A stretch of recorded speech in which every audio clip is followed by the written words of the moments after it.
Welcome to Season 4 of E-commerce Fastlane. This podcast helps resilient entrepreneurs thrive with Shopify. And now on to episode 197.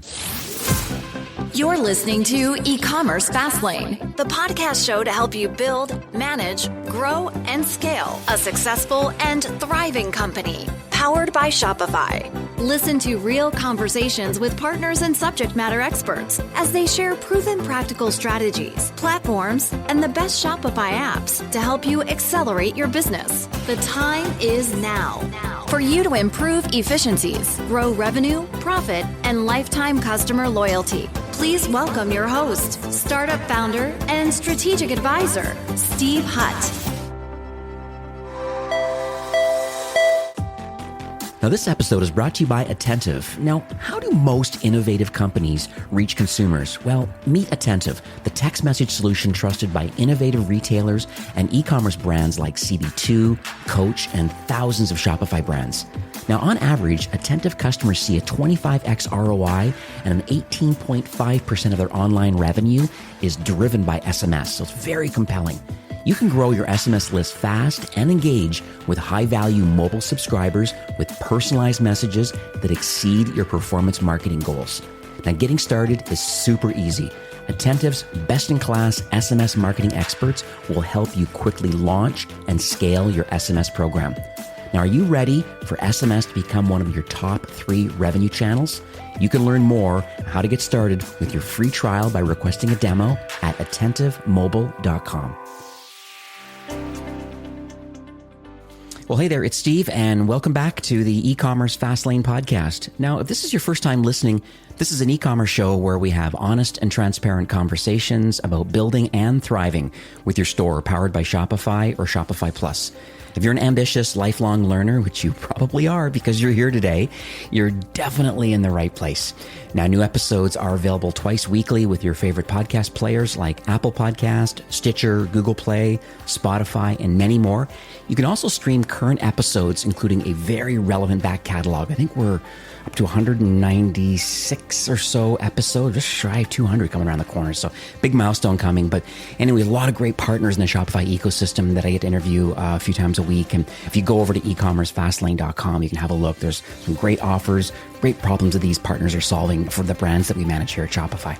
Now, in today's episode, my guest, I've known Jamie for a very long time. I don't think we've ever met in person, but he is part of the partner and channel development team lead from Shopify. And what they are is they're a team that has built this program. It's called the Investor Partner Program. And it's an initiative. What it does is it simplifies and streamlines the process for investor-backed businesses to migrate to Shopify.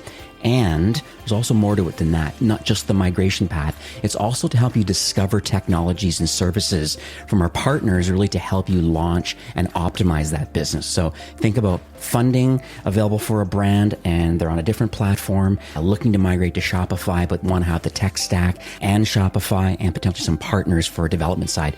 They have all of that and they've organized it all together.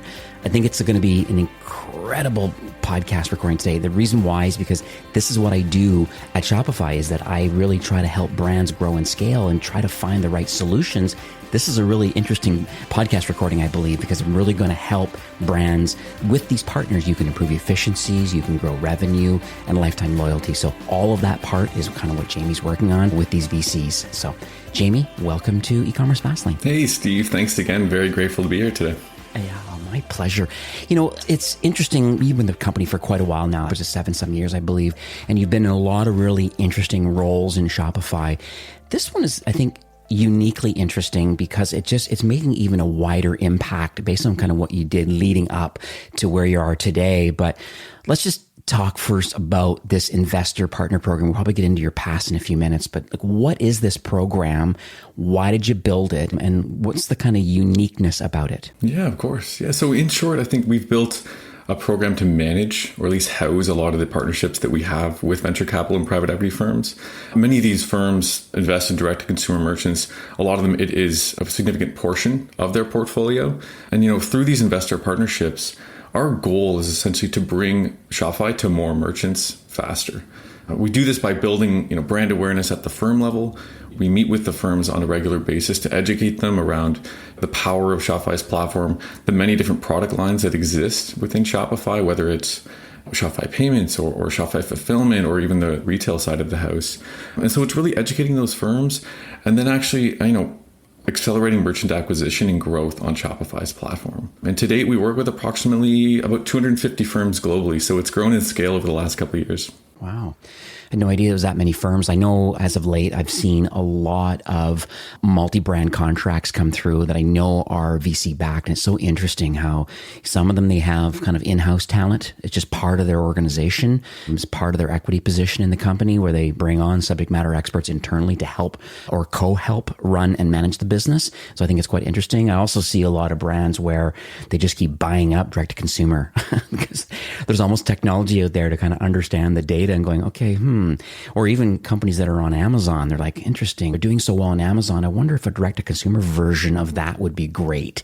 And so there's a lot of great software and tools out there. I just see all the excitement that's happening right now in direct-to-consumer. Definitely. Yeah, I think a lot of the investment firms that we have been working with over the last couple of years either started with in-house talent, hiring operators or folks who were really, really well versed in the technology space, or some of them are starting to do that, right? They're starting to recognize that an e-commerce tech stack is very, very important, and not just during the due diligence phase, but also sort of post-acquisition, right? And it's one of those levers that they can pull to create value within their portfolio. And so, our team specifically works generally with those operating teams, but we're starting to recognize that they're definitely bolstering their tech talent internally. Love it.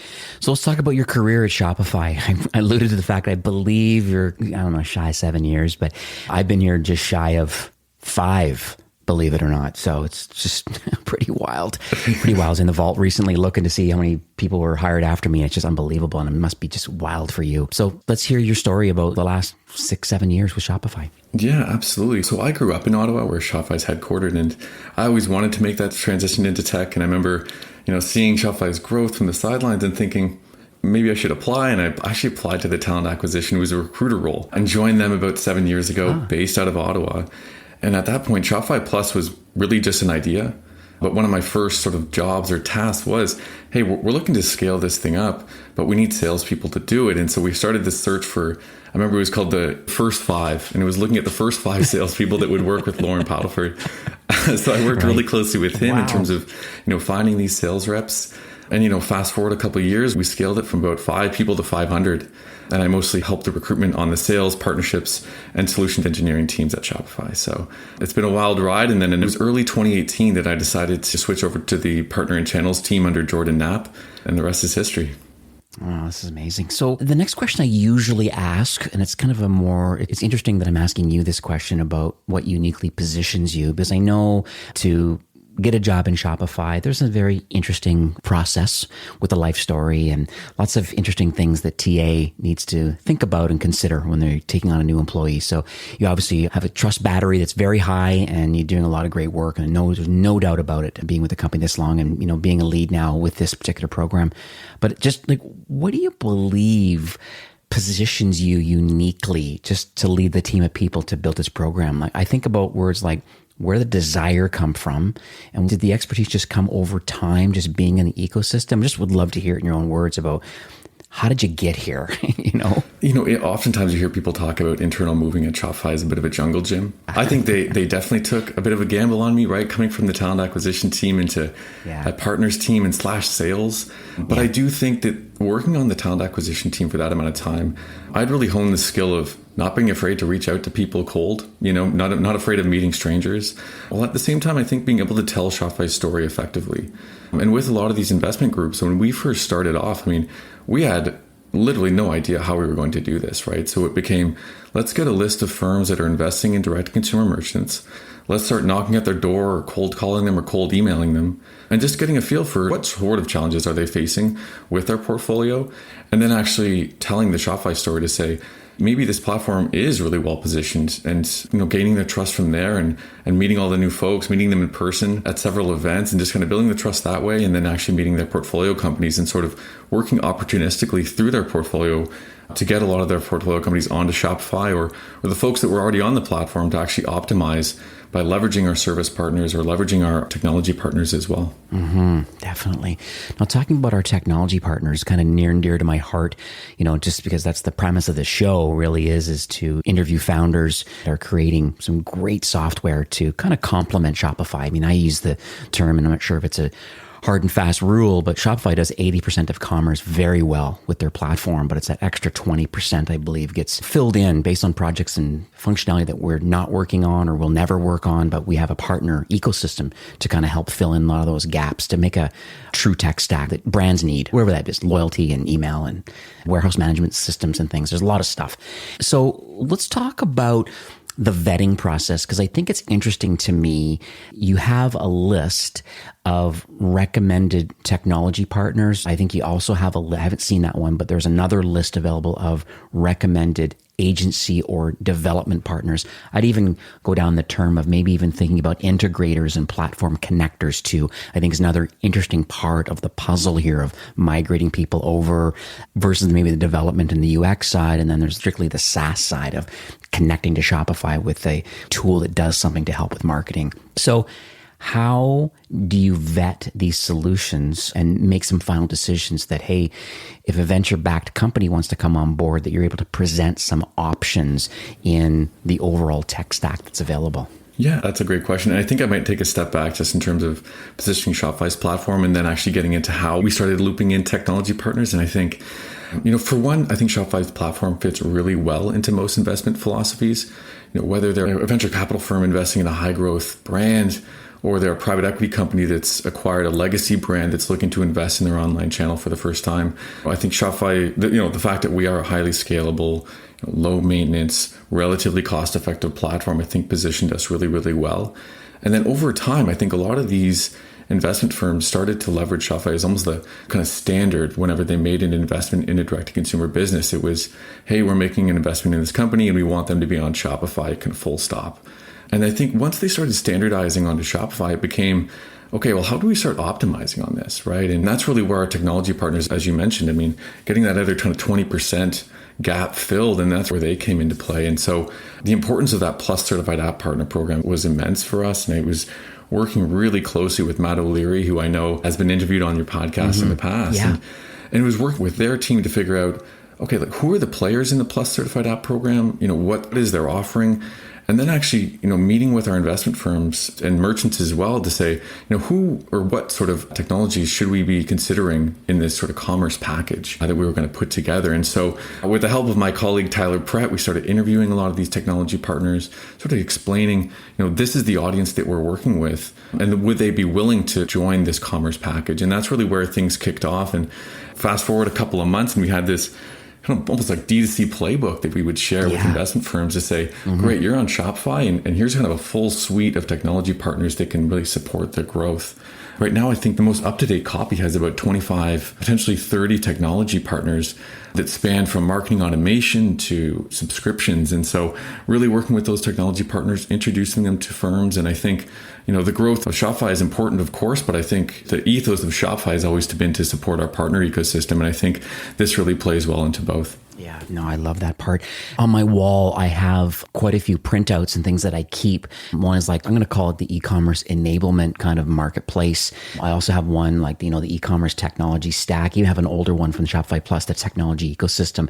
And it's so interesting, some of the areas that you really can dig into from, marketing and customer communication. And there's the search and discovery, and there's the analytics and, social shopping, post-purchase experience. I'm thinking personalization, logistics, reviews, loyalty, even going down the headless road if you want to use our storefront API and truly go headless, customer support. There's a lot of really interesting areas. And I've seen a deck that you have put together that I guess goes to the VCs and shows all the different options in there of who you're recommending. And there's 62, I believe, as of today's recording, certified app partners, but you've got 25 very highly skilled, amazing technology partners that I know I recommend. I've interviewed every single one of them on this podcast, right? They're just crushing it and doing some really great work for the brands that we manage. That's awesome. One sort of unexpected win from this was that a lot of those tech partners that we included in the commerce package started seeing a lot of opportunities coming from it, and they decided to spin up their own teams that are also looking at this investor space. So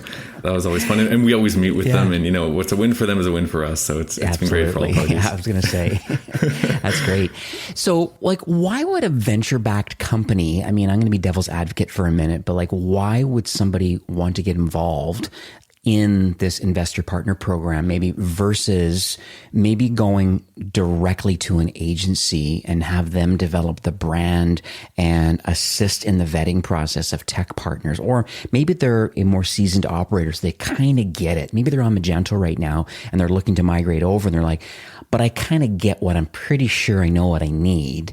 Just curious as to why one would pick one over the other and kind of what's the nuances between either or. Yeah, it's a great question. I think the main value out of our program is that we sort of sourced a lot of really valuable preferred commercial terms from those top technology partners that firms can take and then pass them on to portfolio companies. But in addition, I think what we've done as well is reduce a lot of that decision fatigue, right? That can stem from evaluating technologies or service partners. Ultimately, it really does come down to how actively involved an investment firm is in a day-to-day operations. We work with firms of all kind of shapes and sizes. There are some that are a little bit more passive. It's, here's the check and we'll sort of guide things from the sidelines. And there are others that get really, really into the day-to-day operations. And oftentimes those portfolio companies will ask for recommendations from those investment firms. And the fact that we've positioned Shopify appropriately within those firms, oftentimes, they'll be forwarding these merchants directly to me saying, hey, X merchant is looking at Shopify. They just want to get, have you give it a first pass, a first glance, just to make sure that it is a fit. And on the flip side, some of them want to go, as you mentioned, directly right to a service partner, and we're happy to make those recommendations as well. And so we work with a number of really great Shopify Plus agencies, and there are times that they'll even support due diligence on a business to say, what would it take to get someone on a competing platform onto Shopify Plus, and actually work with an agency to determine what would the timeline, what would the budget look like. And so I don't necessarily see them as sort of competing workflows, but almost working in tandem with one another. Right. At the end of the day, they're still choosing Shopify Plus as their platform of choice. It's just a matter of the route that how you get there. Either use the program or the pre-vetted, and I know you have some commercial terms and things that are interesting as packages for brands that want to get up and running quickly and not a lot of capital outlay or some offers and things. So I think that's interesting that you have that available to those in the right place at the right time, which is maybe different than the commercial terms that could happen directly through Shopify Plus agencies. That's right. Yeah, exactly. So, as you know, Q4, the holiday season is definitely just around the corner.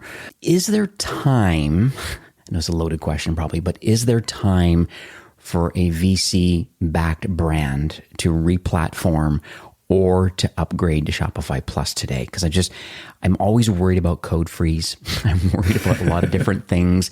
And BFCM is so close, we don't want to kind of ruffle too many feathers. But then on the flip side, is there an opportunity here for a go-to-market quickly after people are listening to this episode?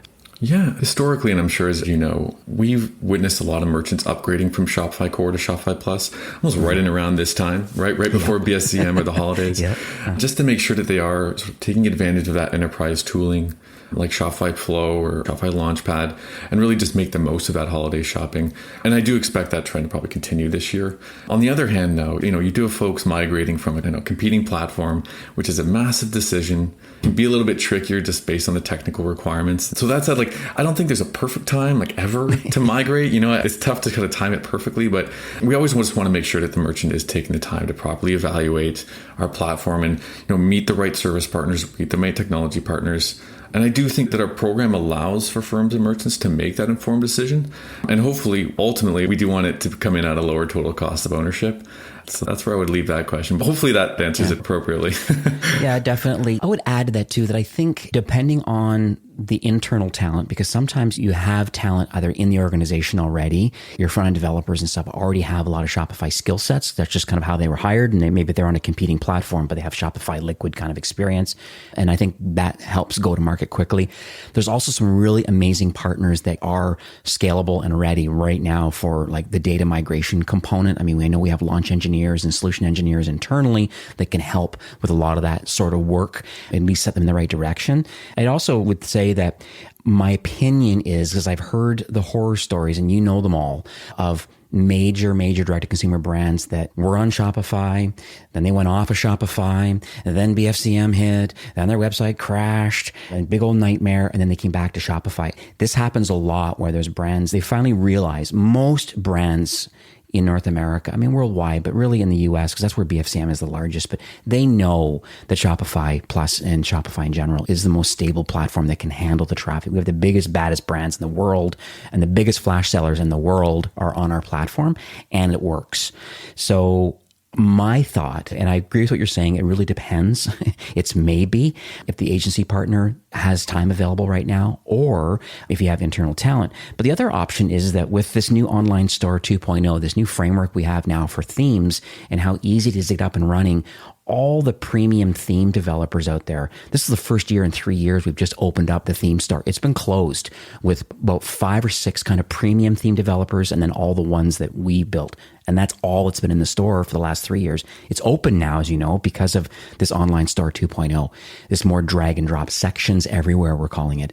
And so I'd suggest as one option, if you're unhappy being on WooCommerce or BigCommerce or Magento or whatever you're doing, and you want to get on Shopify, the other option would be to find a premium theme. They're like $300.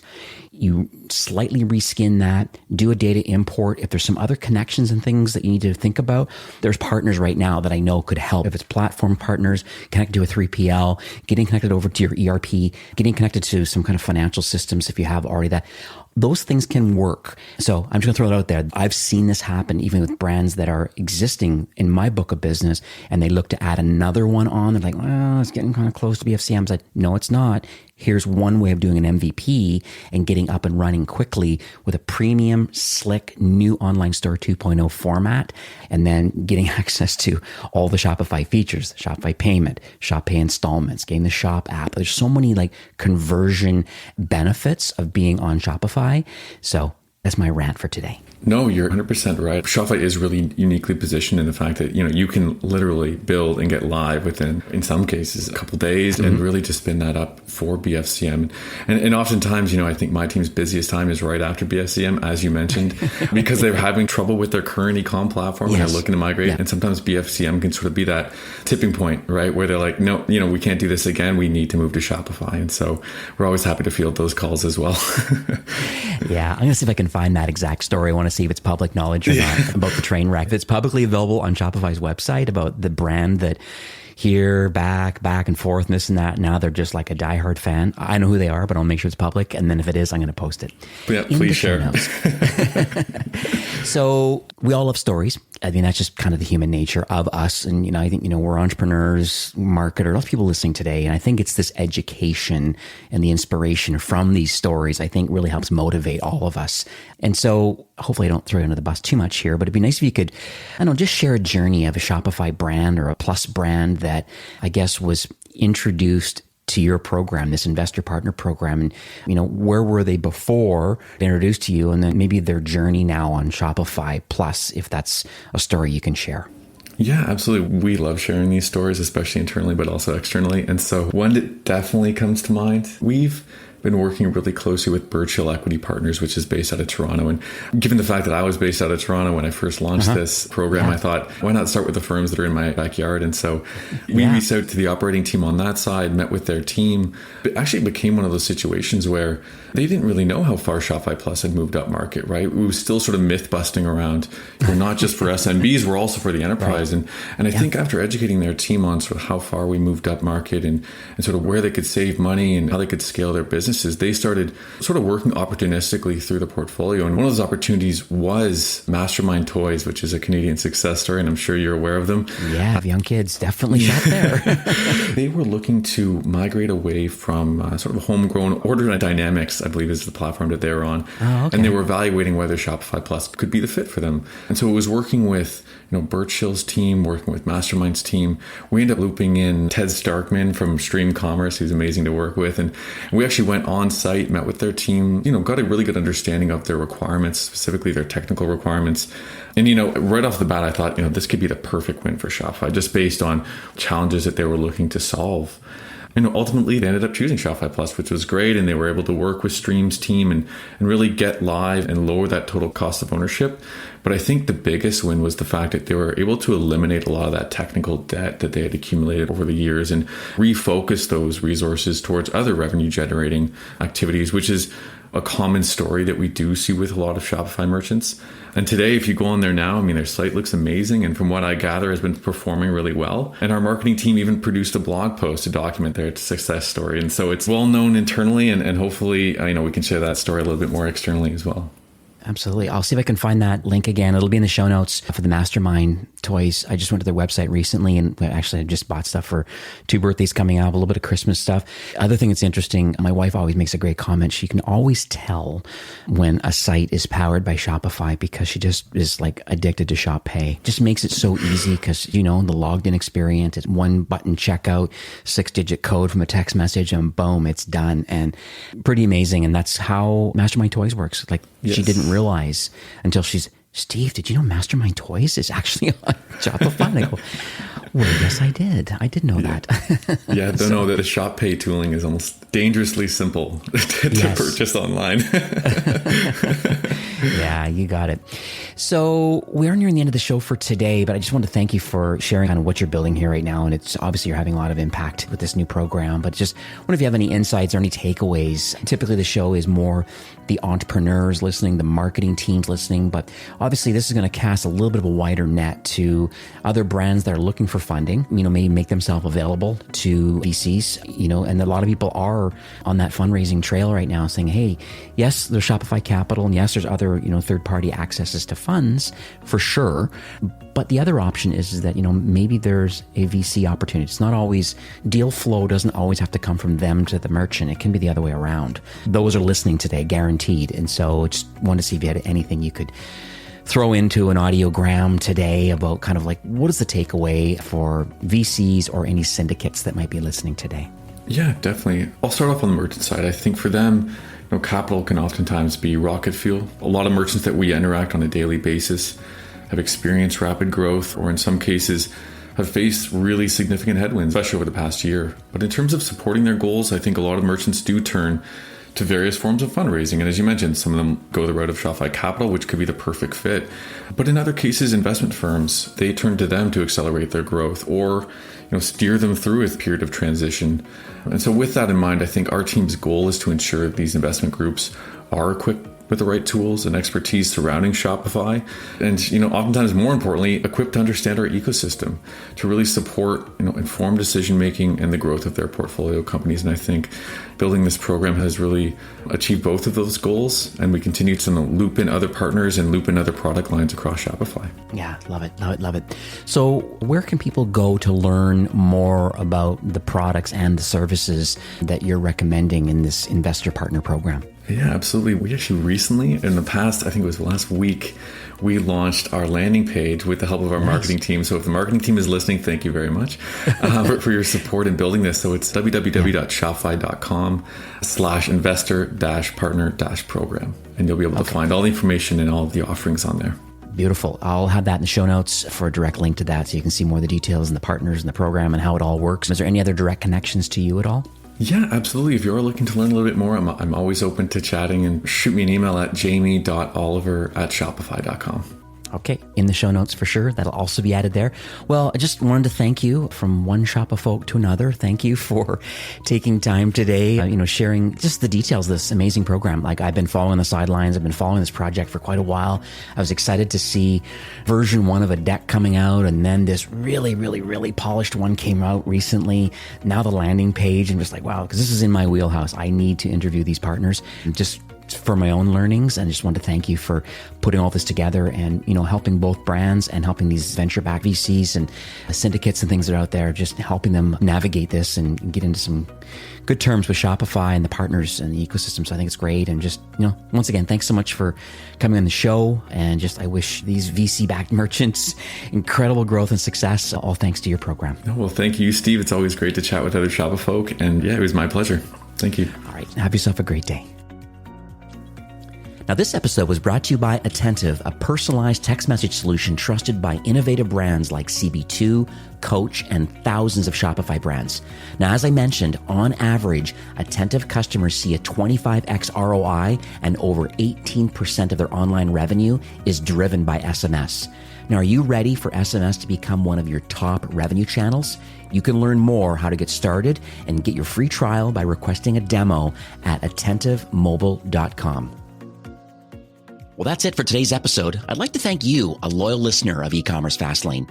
It's my hope that this podcast is offering you a ton of value through growth strategies, tactics, and exclusive insider tips on the best Shopify apps and marketing platforms, all with my personal goal to help you build, launch, grow, and scale with Shopify. Thanks for investing some time today and listening to the show. I'm so proud and excited that you have a growth mindset and are a constant learner. I truly appreciate you and your entrepreneurial journey. Enjoy the rest of the week and keep thriving with Shopify.